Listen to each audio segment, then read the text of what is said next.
Thank you very much, moderator. Can I begin by thanking you for leading us in worship? I was going to say a moment or two ago, but you know what I mean. Thank you for your worship today, for earlier this morning, as you and your chaplains led us in what was a very moving communion service as we shared with people around the church and indeed around the world. And thank you too for appearing on Reflections at the Quay on Sunday. And we appreciated your input and that of your chaplain, Marjorie. Thank you. Nominations for the selection committee have now closed, and the procedure committee will be reviewing those, and there will be an announcement tomorrow of the selection committee membership. On Saturday, we approved the order of business for the first 2 days.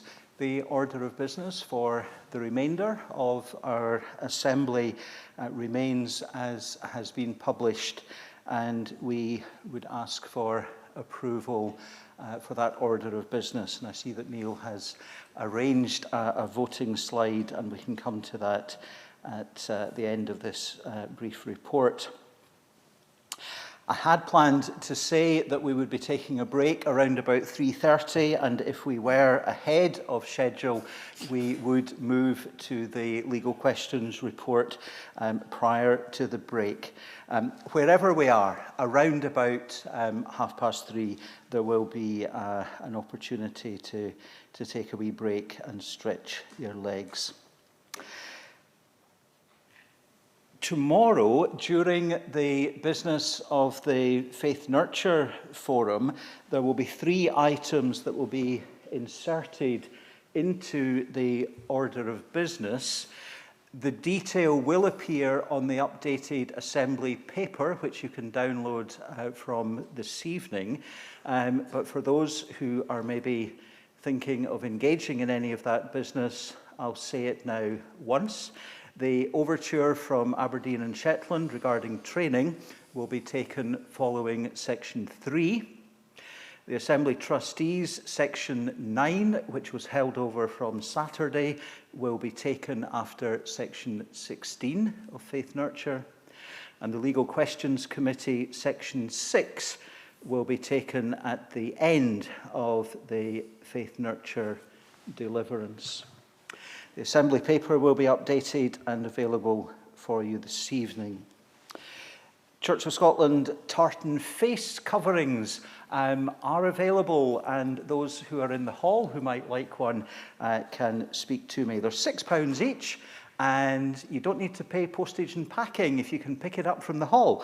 And anyone else who is interested in having a Church of Scotland tartan face covering can contact Faith Impact at churchofscotland.org.uk.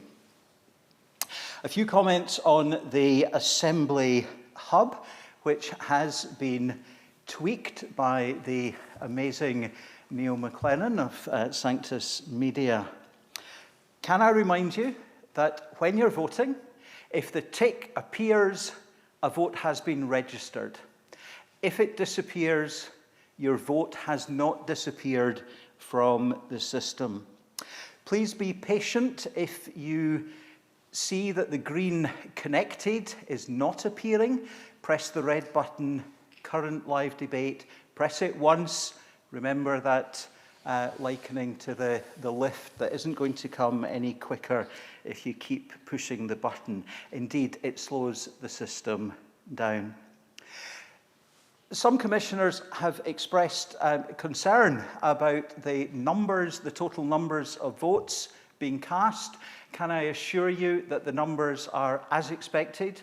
If we were here in the hall, there would always be a number of folk who would choose to abstain, and there are a number of people who are logged into the hub, are on the Zoom call, who are not voting members, corresponding members, ecumenical delegates, overseas delegates, youth delegates.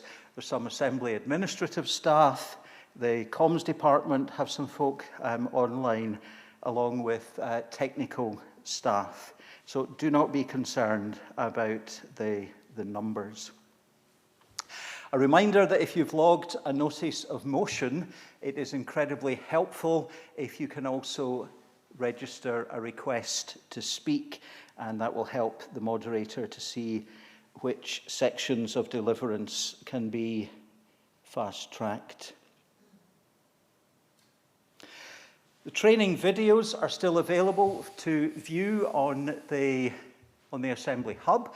Some helpful information there. I believe that some commissioners had been waiting to see voting buttons appearing on Zoom. They're not going to. They're on the Assembly Hub, as was explained in the training sessions. But some might want to revisit the videos.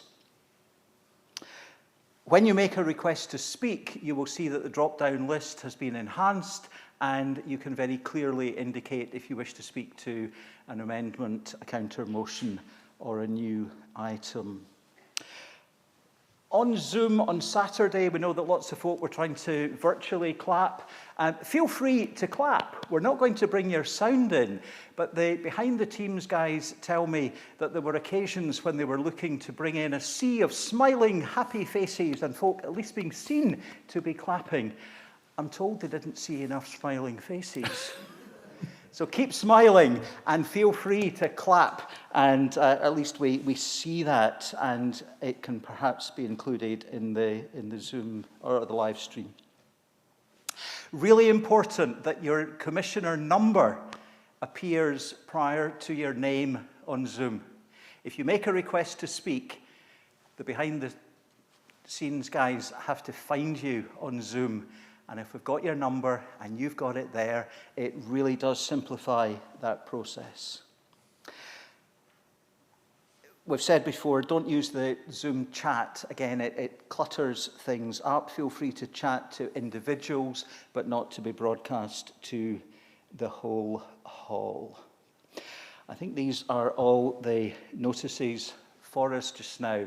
Moderator, perhaps you can invite people to vote to approve the order of business through until Thursday. Thank you very much. Convener, can I invite Assembly to indicate by pressing your buttons whether you approve the order of business for Tuesday to Thursday as was originally set out. Please vote now.